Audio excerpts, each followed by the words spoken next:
This is closing argument day. $370 million being sought here.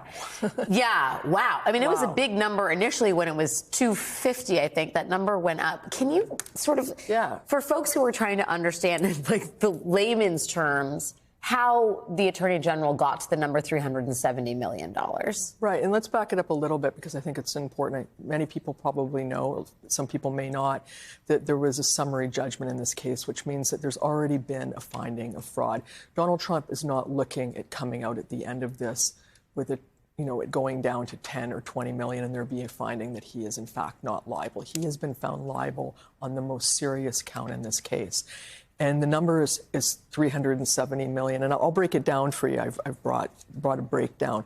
The $168 million is the first number, and that's on saved interest on 4 commercial properties. They're saying that if he hadn't have submitted the fraudulent documents that are in question, that he would have paid more. And that number, according to the Attorney General, comes out at $168 million. And then there's a disgorgement component of this. One is $139 million for disgorgements of the sale of the old post office hotel in Washington. That is a hotel that he famously owned when he was president. We hear a lot about it because there was a lot of wining and dining that went on. Trump Hotel, yes. At the other end of Pennsylvania Avenue. And the argument from the Attorney General is that fraudulent documents went into getting that loan, and so the profit should be disgorged. The same argument goes for another loan that he got for the sale of a golf course in New York, or for the loan of a golf course in New York and the sale of a price of $60 million, that those profits should be disgorged. Those are the main components that we're looking at in terms of the number $370 million.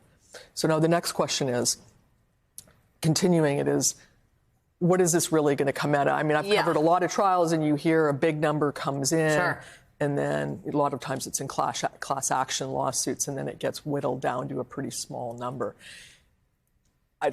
I'm going to start with, I love gambling, so I'm going to take a stab at this just for fun. But, I love that you say that. Most people are like, I'm not a gambling person. Don't read tea leaves. Stu's like, I'm all in. I'm all in for this conversation. Yeah, what's your bet, big number? I was interested because I got out of court. I was listening to some of the debate on TV, on MSNBC, on Deadline White House about what the number was going to be. There were some very reasonable voices who came out and said, well, there's no victim here.